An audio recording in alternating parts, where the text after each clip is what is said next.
Hey everyone, I've decided to do a quick video by popular demand on how I do the top panel mods to the Phanteks Enthoo Evolv ATX tempered glass.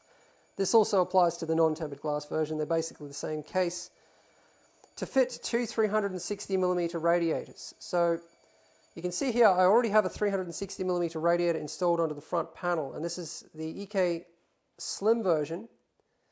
Now I have the ports facing upwards because the stock mounting holes on the front don't allow it to face downwards. If they were moved up a bit, then it would be able to face downwards.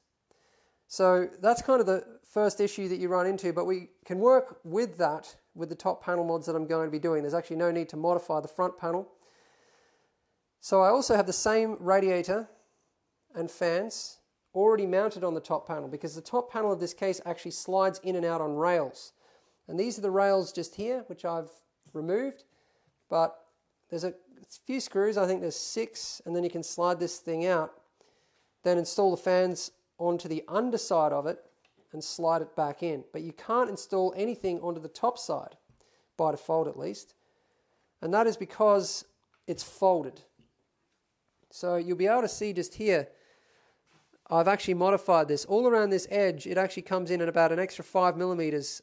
I wish I could show you before I'd actually modified it, but yeah, it's kind of folded up like this. It's swaged like that to give it strength. So you see this fold here. Well, that similar to that is done all the way around that edge. So it's blocking the installation of anything, fans, radiator. You can't really put anything up here at all. Now it's understandable they did that.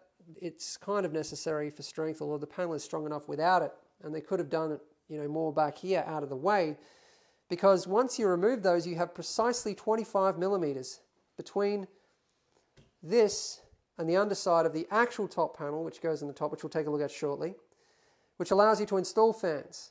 The problem is then you also have the height of the bolts, which starts to make things a bit more complex, because not only do you have to remove the folds on this panel, you also have to remove the folds on the other panel. Now, to remove these folds, I just file it. Don't cut it with a Dremel or anything else, because it's really going to make a mess. It takes a while, but you just file them in until it's flat, until the panel is flat. That way you can get a really nice clean edge, and it takes a bit longer. But due to how thin this panel is, you can see how much is actually left here. Trying to cut that with a Dremel would be a little bit risky. Maybe a jigsaw, although if it got hooked, it would just, this material is only 1 mil thick, so it's going to be very easy to bend and damage. So yeah, I prefer to use a file. I've repainted that panel. I've bolted on the fans and the radiator. Radiator is on the underside, fans are on the top, and this panel actually fits in here like this, about there somewhere. But first of all, we need to complete the mods to the other top panel. Okay, don't worry, all of this will make a lot more sense once we actually install these panels back onto the case. But this is the actual structural top panel of the case. The other piece we were looking at is only the section that slides in, which by default is only to take fans or an all-in-one, but we're using it to take fans and a radiator, which is why we need to do these mods. So this panel actually fits onto the case like that, and then we have the other cover panel that fits on to the top of this, the nice clean flat panels that are on the outside of this case. So looking at the inside here, this is what it looks like by default. This one here has not been touched yet. So I'll just spin it around to show you the actual height here. So there's about 6 or 7mm of height there, which I'm reducing down to about 3mm. Now you can take it all away, but to maintain some strength, it's better just to leave the fold there, because you don't actually need to take all of it off.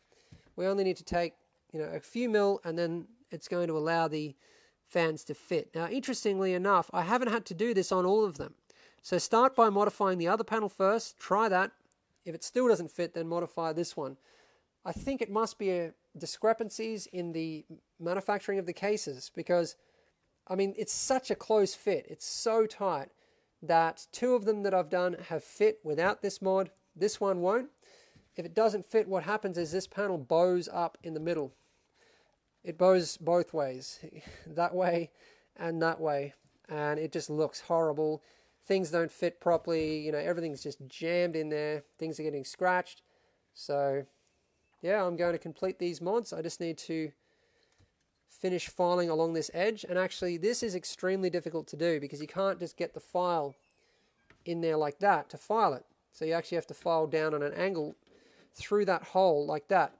But that doesn't help you when you're doing the edge, because the edge is solid there, so you have to kind of get the file in here on an angle like that and take it down, and then kind of come in the other way and clean it up afterwards. So it's really not an easy mod.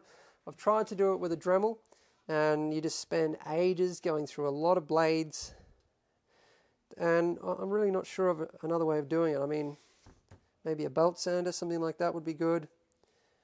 But yeah, I'm going to finish this off, and then we're going to fit it back into position so that you can see how it works.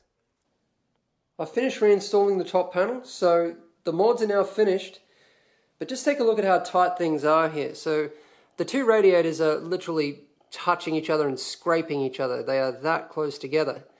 The top radiator is actually touching the fittings there. The fins aren't touching the fittings though, so don't worry about that, just the radiator casing. But you know, this is totally unavoidable. If you want to fit two 360mm radiators, this is what it takes. Now take a look at how close the front radiator is to the bottom panel on this side. There's probably about a 2mm gap underneath it. Now we do have a little bit of space behind the top 360mm radiator, so you could actually push that towards the back just a little bit more, but that would require drilling new mounting holes for the top radiator. But you can see, you know, there is a bit of space to push it back, so that might free up a little bit of space at the front here. But that is actually something else that I did on that panel, which I didn't even mention.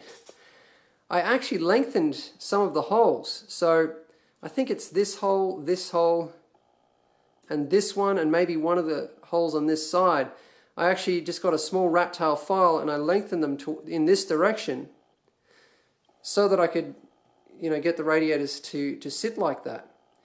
Now again, that's something that you don't always have to do. I only had to do that on this case, not the last three that I've done. So yeah, that's something else you can try, is to push that radiator further towards the back. You can see there's actually a lot of space up here for, well, you can see I've mounted the farb work and a fan splitter. Now there's quite a lot of screws, but it's really good that this top panel is actually screwed on. It's not riveted.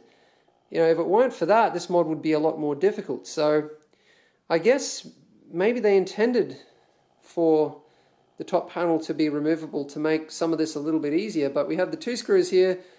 This one is for the top panel itself. This one is for the sliding panel. Two on that side. Three across the top at the back. And then we have a bunch of them here. Two for the top panel here. Another 4, 6, and then there's another row underneath there. You can see this one here and this one here for the sliding panel underneath, and then there's two more on the front which also hold the front I/O in position. But yeah, the good thing is they are all screws, no rivets. So now you don't actually have to repaint every panel that you modify like I do. If it's steel, bare minimum you should be painting the edges with a paintbrush with a bit of, well, acrylic or preferably 2K, 2-pack paints. You don't want to leave that bare. With aluminium you can, doesn't matter. But yeah, I mean, if you do that it'll save you a lot of time, because repainting is quite an effort. But you can see what this mod allows for. We now have the two radiators, everything fits nicely. We still have a good amount of space up here. It basically lines up with the top of the motherboard, doesn't block any view, and it's tight, but it all fits really nicely. So yeah, this is a mod that I've done quite a few times now, and I'll hopefully be doing it a lot more.